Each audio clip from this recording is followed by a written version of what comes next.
I've been doing this YouTube channel for 5 years now, and one of the most common things that people talk about and put in my comments as far as financial hurdles, things that they're trying to get past, is just their spending. They're overspending. They can't keep their spending under control. In this video, I want to give you actually 9 strategies, tips that will help you curb that impulse and get that bad habit out of your life. How to stop overspending, that's what we're going to talk about in this video. Do you ever find that your ears perk up when you hear the word sale, or you're automatically walking straight to the clearance aisle of your favorite store every time you enter there? The situation here is oftentimes, as a frugal person, we can develop the habit of zeroing in on that sale item. We are drawn to the clearance. We think, oh, the best value.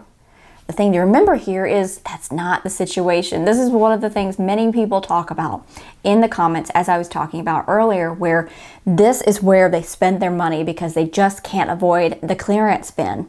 And I get it. But we have to remember that just because something is on sale, just because it says buy one, get one, doesn't mean that you would have bought it unless it was there on clearance. Just because something is on sale doesn't make it a good deal. Just because something says it was $40 doesn't mean that buying it for $19.99 was a good deal, because you still spent $19.99. You have to remember that the marketers are trying to trick your brain into thinking something's a good deal and that you have to have it. You have to remember that when you see these BOGO deals, these buy one get ones, these Black Friday deals that are going to be coming up here soon. And remember to shop intentionally. Just going and browsing at these things is fine if you don't buy something. Now, if you happen to luck out and the thing that you're looking for is in the clearance section, score. But don't go there unless you have an intention that you need something specifically, especially if this is one of those things that is causing an issue in your overspending. Have you ever found yourself picking up your phone and scrolling through shopping apps, or seeing what's new on Amazon, or taking a trip to the local TJ Maxx or Marshall's when you're just feeling bad or down in the dumps? You just scrolled on your news app and you happen to run across another inflated, gaslighting headline about how horrible the world is, and you need something to pick you up. The fact is, the body needs that addiction of dopamine, that hit, and we get that when we go shopping. The problem is, it's not a means to an end. Here are my tips for this one.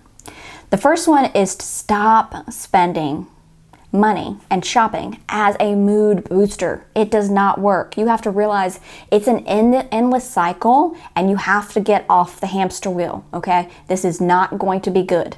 It cannot be your crutch for being a mood booster. That's a new one. A mood booster. The second tip here is to remove all shopping apps from your phone. Clear out your browser history. You need to notice that you are automatically going to these things without even thinking, especially if you are filling in the dumps. If you need something from Amazon, you can log onto your computer and go and order it that way. But you're not going to have that impulse of that quick fix if it's not on your phone. Until you can get this under control, you have to remove the donut from in front of your face. Another one here is to unsubscribe from YouTubers who constantly do hauls.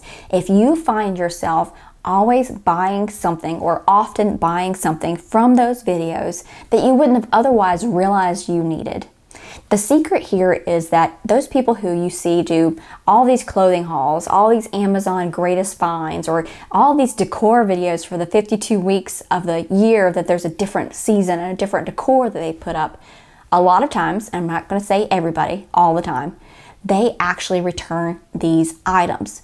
They get paid off of views, right? Just like I do. I get paid Google AdSense for views. They get paid for all the views they have, and sometimes it's fun to watch these videos. And then they also get paid from the links that they provide in the description bar of these videos. I've provided some myself when I may have mentioned a really great deal. For instance, I've talked about my nail polish that I love, the gel nail kit from Amazon, the Beatles nail kit. And I've linked it before because I know people have asked about it. but it's not solely a video based on all these recommendations of things that I don't even use. So if you see somebody who's doing video after video after video, and it's like, how can somebody consume that much stuff? How does she have the money to buy that many things? They don't necessarily. They either, if they don't have the money, what they do is they will return them. And when I began to notice this years ago, when I was, just like many people, and watching these videos, because it's just interesting to watch. And yes, I bought some things based on watching some of these. I've fallen into it. Absolutely. We all do. No problem there. No insult against you for that. But just to realize, I sat there and I was like, this still has the tags on it. I saw that several times, and then I realized it. I was like, oh, I see what's happening. They're returning a lot of this stuff, and they're still linking it, so they're getting the commission off of those affiliate links. And you think that they have this stuff and they've used it and they absolutely love it. Interesting. The last part here in scrolling and looking for things to purchase, to make you feel lighter and in a better mood, is to stop using the excuse that you deserve it. And I know, to tell you this, you don't. You are only telling yourself that you deserve it to make the guilt taste better. And I just want to be the friendly person to tell you, the friend that says, hey, no, don't use that excuse. Don't do that to yourself. You are not doing this because you deserve it. You're doing this because you want to, but what you deserve is to know that you have a great future ahead of you, that you are going to be able to make your bills, pay them off, that you are going to be able to make great career decisions in the future because you're not working a job that you hate because you have to, because you're in debt. Stop making this excuse, because it isn't because you deserve it. You deserve to be happy, and this purchase isn't what's going to do that. The third question I want to ask here is, have you ever bought something and regretted it? Maybe not immediately, but eventually regretted it.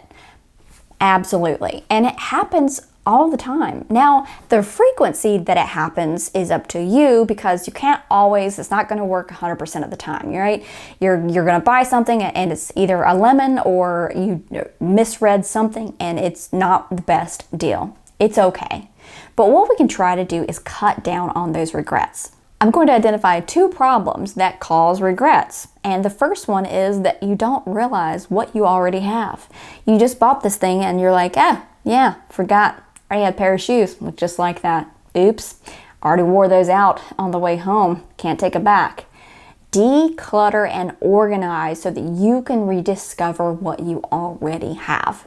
This prevents you from buying duplicates of something or more than you need. You don't need necessarily 10 pair of black pants if you go to work 5 days a week, and you can wash them once a week at least.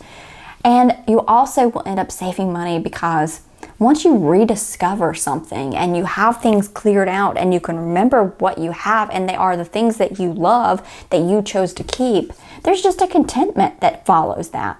Problem number 2 with what causes the regret is the item doesn't end up being good quality. Or you end up finding a better deal, a better quality item at a lower price somewhere else later on, and that causes that regret. I cannot emphasize this tip enough. Research down to the smallest item. Read reviews. Exhaust all efforts to make sure you get the best deal. And it does not even matter if it's a $5 item. I will check the reviews on Amazon before I buy it, because I'm tired of getting burned and I want to reduce the amount of times I get burned. The thing here is, once you know you've researched and you've done the best, then it's honestly, you realize you have this confidence that you did the best and you got a great deal. Now, there still may be an item that you see and it's not absolutely perfect, but you're like, you know what? I put a lot of effort into it. I found at least a pretty good, darn good deal, and I feel good about it because I put the research and the time and the effort into looking at the product. Have you ever gotten to Monday morning and you check your credit card statement from the weekend? And when you look at it and you see the total of what you spent, you think, ooh, yeah, that was a lot. The thing about that is, with that credit card, it's easy to spend. It's money that the future me has to worry about. So I don't even really feel it, The thing about spending is you have to make it hard to spend if you often find yourself overspending. You know those speed bumps or road humps that they put on roads because people are flying too fast? They are to prevent or to cause the car to slow down, and if you don't, you bottom out the bottom of your car. You have to put a speed bump or multiple speed bumps in your way until you can develop a new habit. This comes in the form of using a debit card, bringing only cash, deleting the credit card number from your online account or never saving it anywhere. Especially you can save it to your computer now, and your computer goes, hey, you want to add this card? I already know the information. No need to walk over and get your purse. You need to put speed bumps in the way. Prevent yourself from easily being able to spend money without thinking about it, assuming that the future me is going to be able to take care of it. Do you ever get to just before payday, maybe a week before, and you find yourself having to use credit cards to pay for regular purchases, or you end up holding on to that bill and not sending off payment yet because you don't want it to get there before your paycheck hits your account? This is a situation where you clearly don't realize how beneficial the budget is. The budget is your license to spend. So many people think this is such a pain. I'm just going to do that, and then tracking every expense. I forgot so many expenses, so I'm just going to give up, or going over budget and going, I'll start again next month.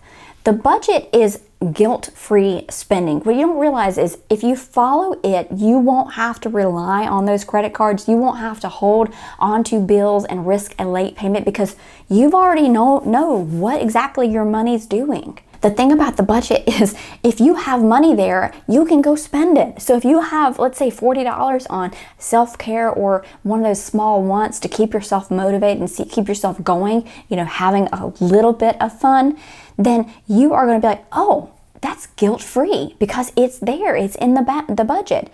I use the Every Dollar app. I have found it is the best one that works because I can constantly keep track of my expenses versus a spreadsheet or a piece of paper, the paper which I lose, or the spreadsheet which I'm too tired at the end of the day to come home and remember all of my receipts and then sit down and enter them into it because I don't want to look at another spreadsheet by the time I get home. The thing with the Every Dollar app is it's in your hand all the time with your phone. You can easily make a purchase, plug it in. They have made it so simple. Back in the day, it was a lot more clunky than it is now. I highly recommend you putting your budget on your phone so it's there.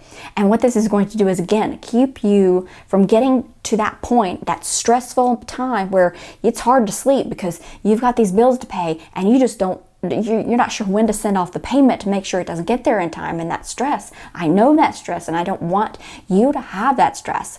And an easy way is to just buckle down and do it. And eventually, after a few months, you will figure out the budget thing because it takes a few months to get it right and get the quirks worked out, and you're never always going to be perfect. Mine is never perfect. Oftentimes I have to move from one category to another because this one went over, but this one happened to be under. That's okay. I hope that you enjoyed this video, and I really hope that it's going to help you get control of overspending or give you some ideas to help get you there. Once we can get in control of overspending, we can start increasing that space, that gap between our income and our expenses, to use that money for the things that we are enjoying, the things that we want, the goals in our life.